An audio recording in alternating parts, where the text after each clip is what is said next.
Olá, você está no canal de leituras da Thelma.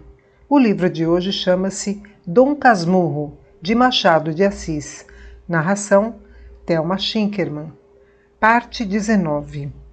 Capítulo 67. Um pecado. Já agora não tiro a doente da cama sem contar o que se deu comigo. Ao cabo de 5 dias, minha mãe amanheceu tão transtornada que ordenou me mandassem buscar ao seminário. Em vão, tio Cosme. Mana Glória, você assusta-se sem motivo. A febre passa. Não, mandem buscá-lo. Posso morrer e a minha alma não se salva se Bentinho não estiver ao pé de mim. Vamos assustá-lo. Pois não lhe digam nada, mas vão buscá-lo. Já. Não se demorem. Cuidaram fosse delírio, mas, não custando nada trazer-me, José Dias foi incumbido do recado. Entrou tão atordoado que me assustou. Contou particularmente ao reitor o que havia e recebi licença para ir à casa. Na rua, íamos calados, ele não alterando o passo do costume. A premissa antes da consequência, a consequência antes da conclusão.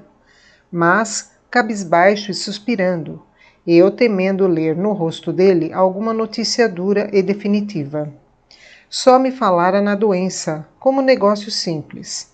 Mas o chamado, o silêncio, os suspiros podiam dizer alguma coisa mais. O coração batia-me com força, as pernas bambeavam-me. Mais de uma vez cuidei cair. O anseio de escutar a verdade complicava-se em mim com o temor de a saber. Era a primeira vez que a morte me aparecia assim perto, me envolvia, me encarava com os olhos furados e escuros. Quanto mais andava aquela rua dos Barbonos, mais me aterrava a ideia de chegar a casa, de entrar, de ouvir os prantos, de ver um corpo defunto. Oh! Eu não poderia nunca expor aqui tudo o que senti naqueles terríveis minutos. A rua, por mais que José Dias andasse superlativamente devagar, parecia fugir-me debaixo dos pés. As casas voavam de um e outro lado, e uma corneta, que nessa ocasião tocava no quartel dos municipais permanentes, ressoava aos meus ouvidos como a trombeta do juízo final. Cheguei aos Arcos, entrei na rua de Mata-Cavalos. A casa não era logo ali, mas muito além da dos Inválidos, perto da do Senado. 3 ou 4 vezes quisera interrogar o meu companheiro, sem ousar abrir a boca. Mas agora já nem tinha tal desejo. Ia só andando, aceitando o pior, como um gesto do destino, como uma necessidade da obra humana. E foi então que a esperança, para combater o terror, me segredou ao coração.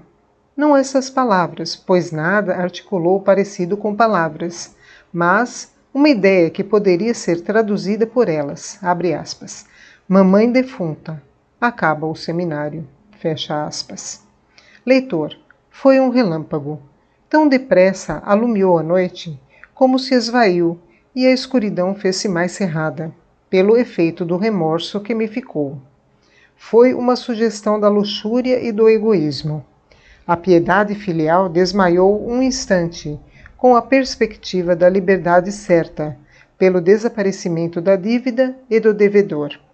Foi um instante, menos que um instante, o centésimo de um instante, ainda assim, o suficiente para complicar a minha aflição com um remorso. José Dias suspirava.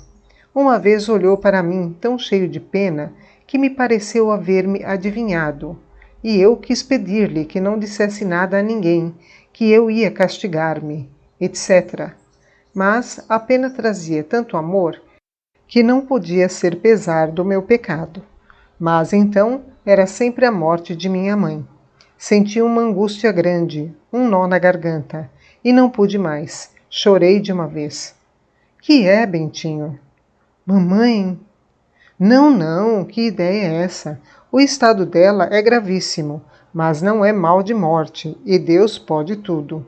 Enxugue os olhos que é feio um mocinho da sua idade andar chorando na rua. Não há de ser nada, uma febre. As febres, assim como dão com força, assim também se vão embora. Com os dedos, não. Onde está o lenço? Enxuguei os olhos, posto que de todas as palavras de José Dias, uma só me ficasse no coração. Foi aquele gravíssimo. Vi depois que ele só queria dizer grave, mas o uso do superlativo faz a boca longa. E, por amor do período, José Dias fez crescer a minha tristeza. Se achares nesse livro algum caso da mesma família, avisa-me, leitor, para que eu emende na segunda edição. Não há nada mais feio do que dar pernas longuíssimas a ideias brevíssimas. Enxuguei os olhos, repito, e fui andando, ansioso agora por chegar a casa e pedir perdão à minha mãe do ruim pensamento que tive. Enfim, chegamos, entramos, subi trêmulo os 6 degraus da escada, e daí a pouco, debruçado sobre a cama, ouvia as palavras ternas de minha mãe, que me apertava muito as mãos, chamando-me seu filho. Estava queimando, os olhos ardiam nos meus, toda ela parecia consumida por um vulcão interno. Ajoelhei-me ao pé do leito, mas, como este era alto, fiquei longe das suas carícias. Não, meu filho, levanta, levanta. Capitu, que estava na alcova, gostou de ver a minha entrada, os meus gestos, palavras e lágrimas, segundo me disse depois, mas não suspeitou naturalmente todas as causas da minha aflição. Entrando no meu quarto, pensei em dizer tudo à minha mãe, logo que ela ficasse boa, mas essa ideia não me mordia. Era uma veleidade pura, uma ação que eu não faria nunca, por mais que o pecado me doesse. Então, levado do remorso, usei ainda uma vez do meu velho meio das promessas espirituais e pedi a Deus que me perdoasse e salvasse a vida de minha mãe, e eu lhe rezaria 2000 Padre Nossos. Padre que me lês, perdoa este recurso. Foi a última vez que o empreguei. A crise em que me achava, não menos que o costume e a fé, explica tudo. Eram mais 2000. Onde iam os antigos? Não paguei uns nem outros, mas, saindo de almas cândidas e verdadeiras, tais promessas são como a moeda fiduciária. Ainda que o devedor não as pague, valem a soma que dizem. Capítulo 68. Adiemos a virtude. Poucos teriam ânimo de confessar aquele meu pensamento da rua de Mata-Cavalos. Eu confessarei tudo o que importar à minha história. Ora, há só um modo de escrever a própria essência, é contá-la toda, o bem e o mal. Tal faço eu, à medida que me vai lembrando e convidando à construção ou reconstrução de mim mesmo. Por exemplo, agora que contei um pecado, diria com muito gosto alguma bela ação contemporânea, se me lembrasse, mas não me lembra. Fica transferida a melhor oportunidade. Nem perderás em esperar, meu amigo. Ao contrário, acode-me agora que não só as belas ações são belas em qualquer ocasião, como são também possíveis e prováveis, pela teoria que tenho dos pecados e das virtudes, não menos simples que clara. Reduz-se a isso que cada pessoa nasce com certo número deles e delas, aliados por matrimônio para se compensarem na vida. Quando um de tais cônjuges é mais forte que o outro, ele só guia o indivíduo, sem que este, por não haver praticado tal virtude ou cometido tal pecado, se possa dizer isento de um ou de outro. Mas a regra é dar-se a prática simultânea dos dois, com vantagem do portador de ambos, e alguma vez com resplendor maior da terra e do céu. É pena que eu não possa fundamentar isso com um ou mais casos estranhos. Falta-me tempo. Pelo que me toca, é certo que nasci com alguns daqueles casais, e naturalmente ainda os possuo. Já me sucedeu, aqui no Engenho Novo, por estar uma noite com muita dor de cabeça, desejar que o trem da central estourasse longe dos meus ouvidos e interrompesse a linha por muitas horas, ainda que morresse alguém.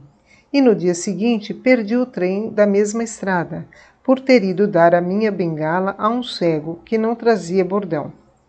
Voilà, mes gestes, voilà mon essence. Capítulo 69. A missa.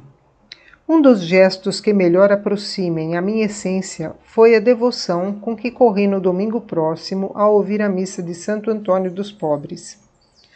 O agregado quis ir comigo e principiou a vestir-se, mas era tão lento nos suspensórios e nas presilhas que não pude esperar por ele.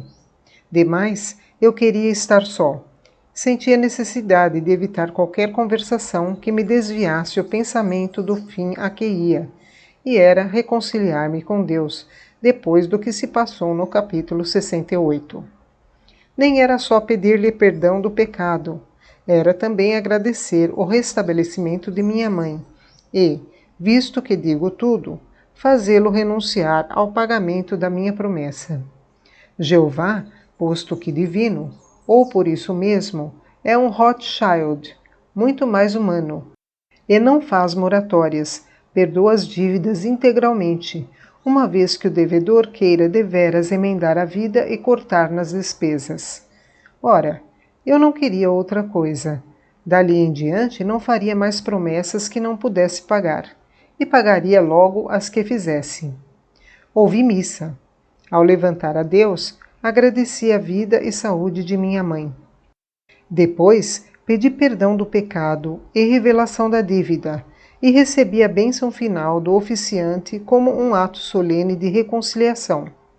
No fim, lembrou-me que a igreja estabeleceu no confessionário um cartório seguro, e na confissão o mais autêntico dos instrumentos para o ajuste de contas morais entre o homem e Deus. Mas a minha incorrigível timidez me fechou essa porta certa. Receei não achar palavras com que dizer ao confessor o meu segredo. Como o homem muda! Hoje chego a publicá-lo. Capítulo 70. Depois da missa. Rezei ainda, persignei-me, fechei o livro da missa e caminhei para a porta. A gente não era muita, mas a igreja também não é grande, e não pude sair logo, mas devagar. Havia homens e mulheres, velhos e moços, cedas e chitas, e provavelmente olhos feios e belos, mas eu não vi uns nem outros. Ia na direção da porta, com a onda, ouvindo as saudações e os cochichos. No adro, onde se fez claro, parei e olhei para todos.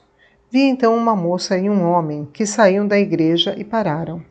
E a moça olhava para mim falando ao homem, e o homem olhava para mim ouvindo a moça. E chegaram-me estas palavras: Mas que queres? Queria saber dela. Papai pergunte. Era a sinhazinha Santia, a companheira do colégio de Capitu, que queria notícias de minha mãe. O pai veio a mim, disse-lhe que estava restabelecida. Depois saímos, mostrou-me a casa dele e, como eu vinha na mesma direção, viemos juntos. Gurgel era o homem de 40 anos ou pouco mais, com propensão a engrossar o ventre. Era muito obsequioso. Chegando à porta da casa, quis por força que eu fosse almoçar com ele. Obrigado, mamãe espera-me. Manda-se lá um preto dizer que o senhor fica almoçando e irá mais tarde. Venho outro dia. Sinhazinha Sancha, voltada para o pai, ouvia e esperava. Não era feia, só se lhe podia notar a semelhança do nariz, que também acabava grosso, mas afeições que tiram a graça de uns para dá-la a outros. Vestia simples. Gurgel era viúvo e morria pela filha. Como eu recusasse o almoço, quis que descansasse alguns minutos. Não pude recusar e subi. Quis saber a minha idade, os meus estudos, a minha fé, e dava-me conselhos para o caso de vir a ser padre. Disse-me o número do armazém, Rua da Quitanda. Enfim, despedi-me, veio ao patamar da escada. A filha deu-me recomendações para Capitu e para minha mãe. Da rua olhei para cima. O pai estava à janela e fez-me um gesto largo de despedida.